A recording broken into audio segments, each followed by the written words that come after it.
everybody, Pandi here.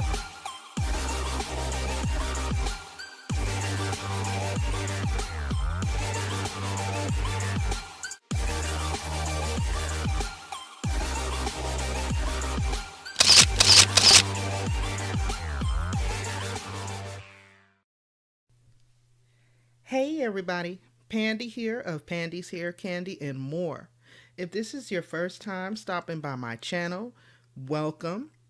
If you are already chat family with me, welcome back. You know, I appreciate you all being here. I just appreciate and love the support that you all show each and every time that you take a moment to come on down, throw a thumbs up on the video, leave a beautiful comment and encouraging words. I appreciate you all. Shout out to you all. You all are amazing. So, I want to welcome you guys all nonetheless. And thank you for taking time out of your busy day to come on through and check out part one of this amazing conversation with YouTube's very own Information Man. So, Information Man of the Information Man Show, as well as the Information Man Speaks podcast, agreed to sit down with me for an exclusive one on one conversation where we would delve right into all things YouTube, all things social media, and just share some tips and his perspective on what it is we do here on social media and how we could go about doing it successfully. So, if you're not familiar with Information Man, his links will be down in the description box under this video. Go ahead and grab yourself some snacks and a beverage or two. Again, this is going to be broken down into three parts as our conversation did run about an hour, and I didn't want to put 1 hour long video up for you guys because you know most of y'all ain't gonna sit for no hour. But thank you guys again for being here. If you did not remember to blow dry on that like button, please make sure you do that before you leave.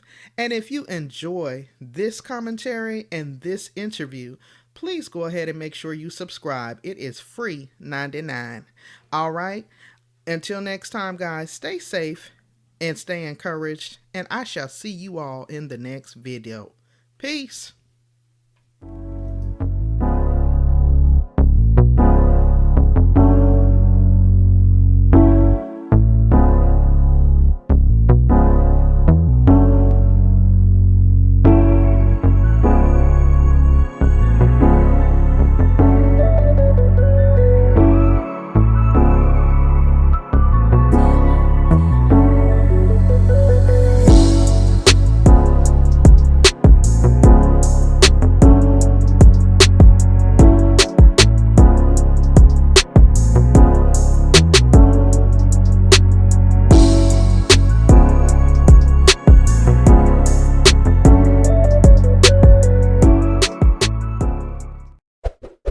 Who primarily don't like to come to YouTube, but they'll watch me on Facebook.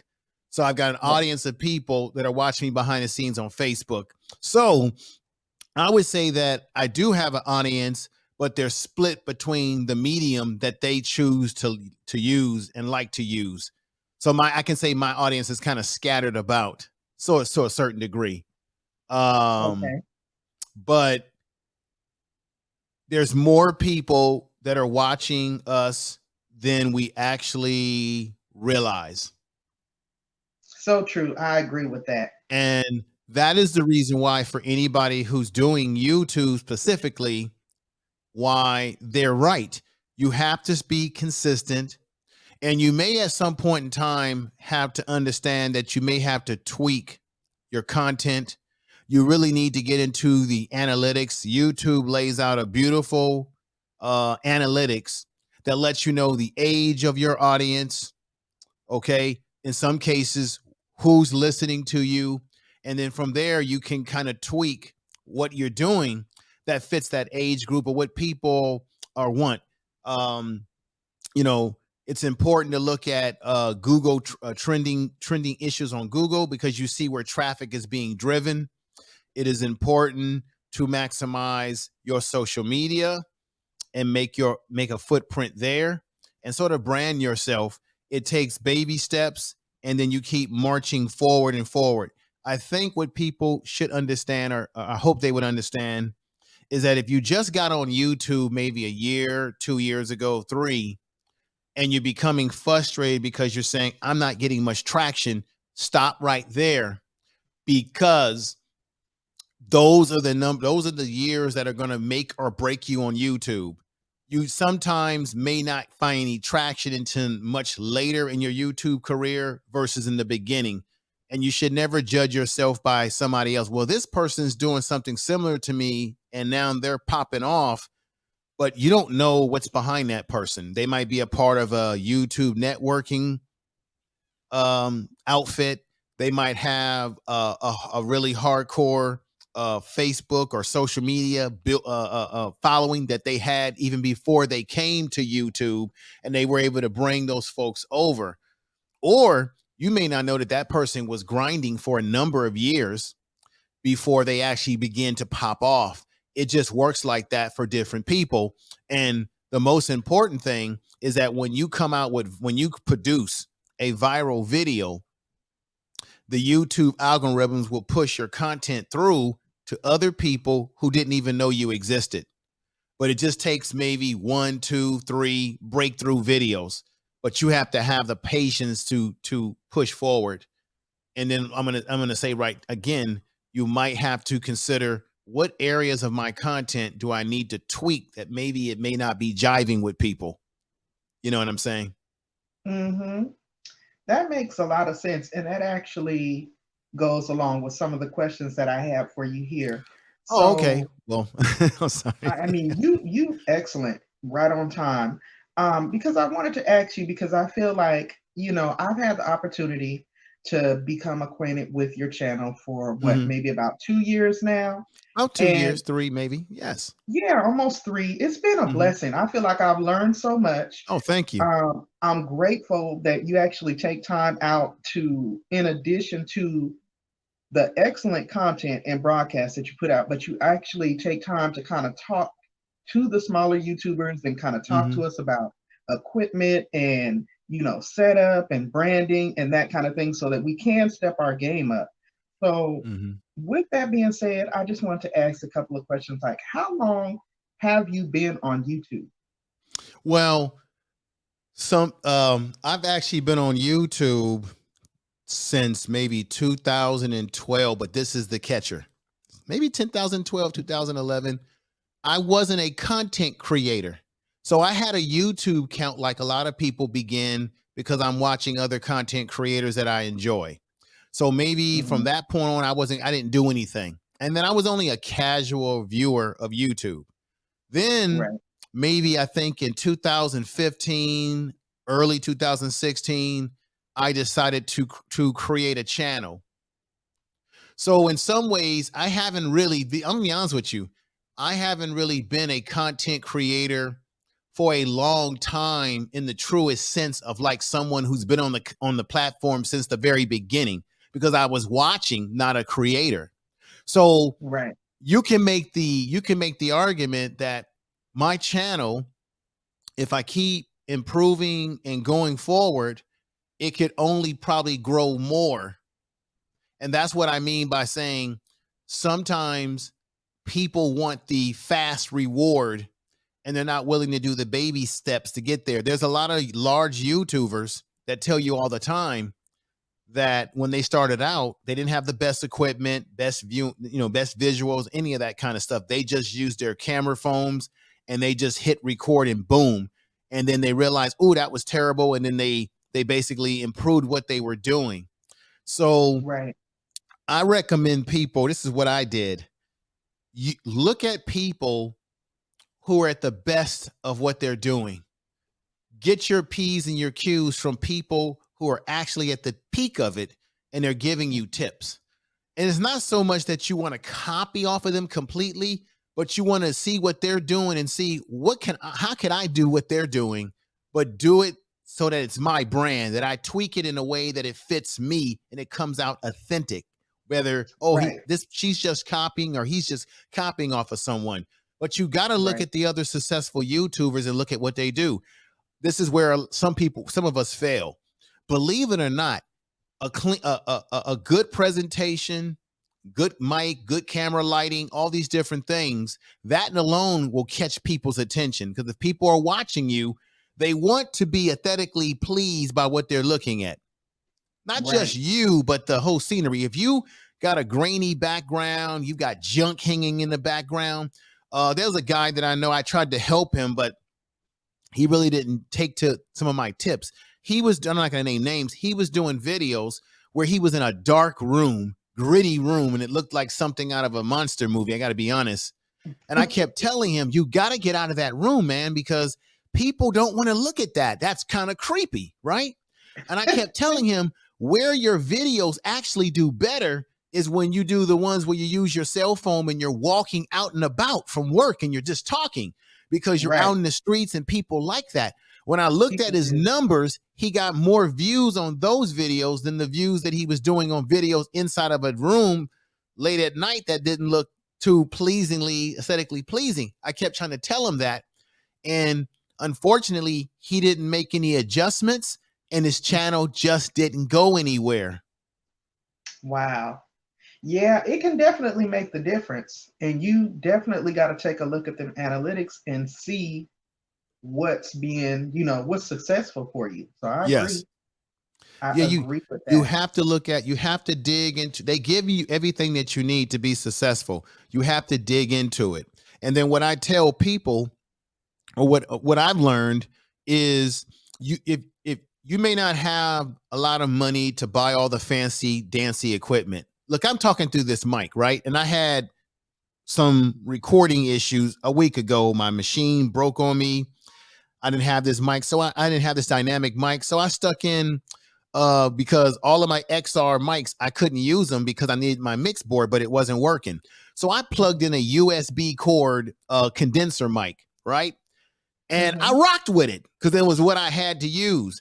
But this is the Right. bottom line. It doesn't matter how fancy your equipment is. If the words that are coming out of your mouth do not resonate with people, you're not making any sense. You don't have any, you're not charismatic. You have no camera presence. You, you're not an interesting, you're just boring. You're just sitting up there like, well, nobody's going to watch you even if you got fancy equipment, period. That's true too. Because you got people on YouTube who get thousands of views, hundreds of people watching them, and they ain't got fancy equipment.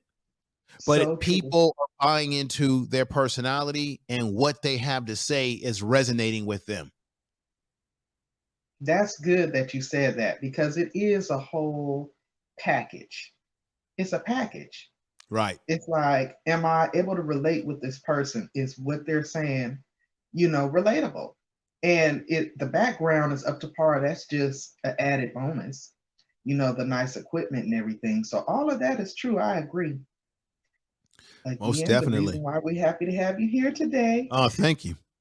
Now my next question for you is, if you had to categorize your content, what would it be? I'm glad you asked that because I've been labeled a lot of things on the YouTube streets by different sectors. There are Mm-hmm. some sectors that say, Info Man, you are a pro black channel. Okay. Mm-hmm. I've never called myself pro black, meaning I've never labeled the channel pro black. I may Right. talk about things that seem to be pro black. Then there are people that will say, Info Man, you are B1. Okay. I like it, but I've never labeled the channel B1. Some people have even had the audacity to say, oh, you're a manosphere, man. You're a manosphere. Never labeled myself manosphere. I've had brothers within the manosphere make me a made man. Didn't ask for it. Didn't say I was manosphere, but maybe I've done videos that resonated with that particular sector. But I've never labeled myself that. This is what I'm trying to say in a nutshell. Okay.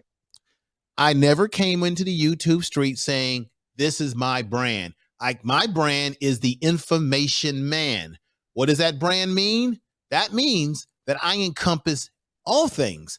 I may be talking about pro-black material. I may be talking to you about education. Hell, I may be talking to you about men's health, black women's health.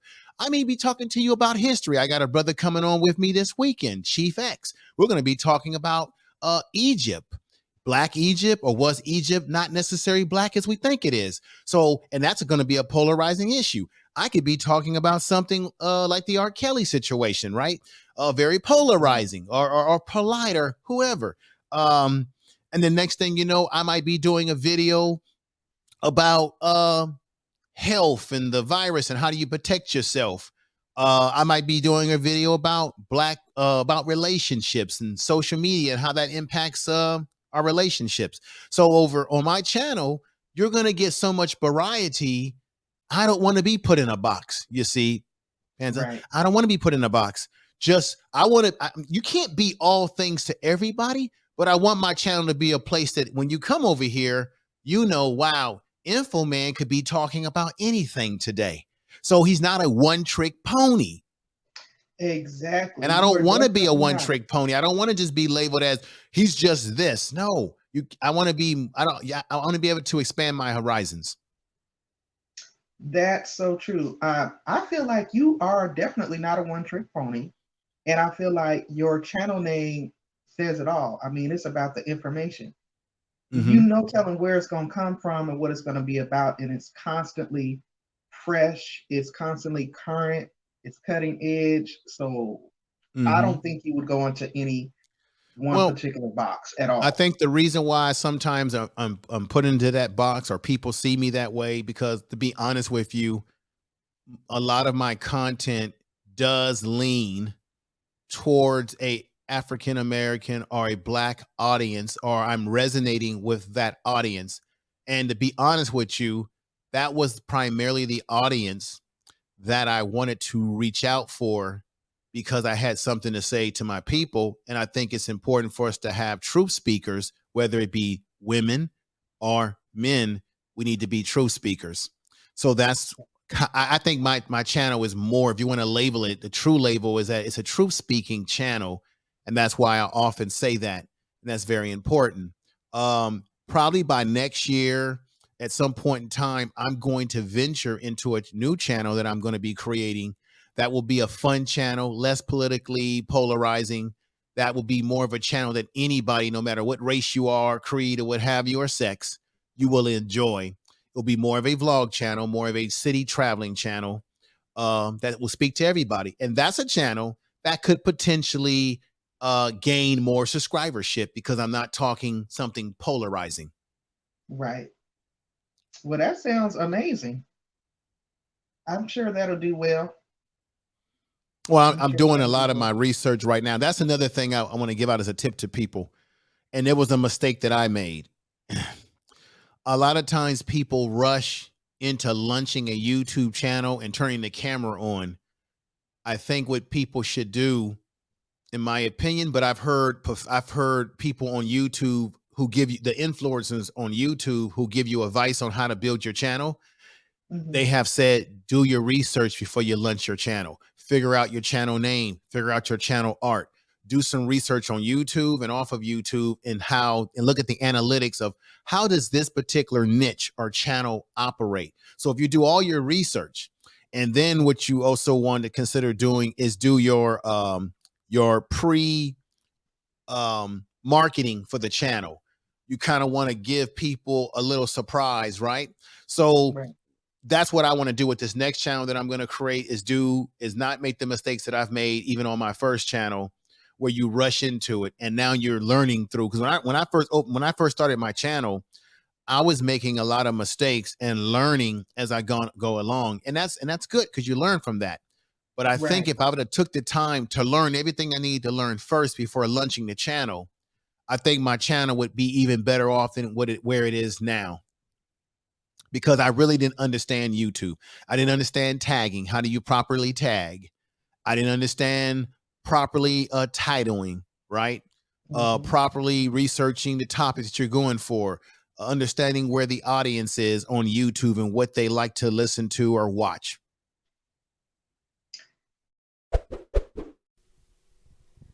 So, as you all can see, part one, we are off and running to a very energetic, very interesting start.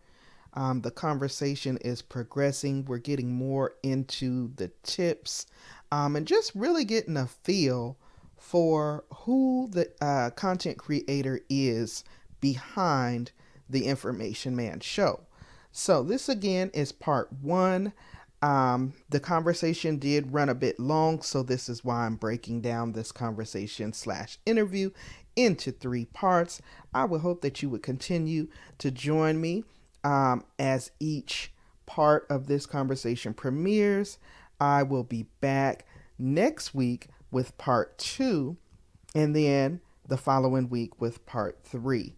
If you would like to connect with the Information Man show and follow him on either of his social media platforms, his link will be down in the description box. Again, if you have not blow dried on the like button on your way coming up in here, please be sure to do that on your way going out. Until next time, guys, stay safe, stay encouraged, and I will see you all in the next video. Peace.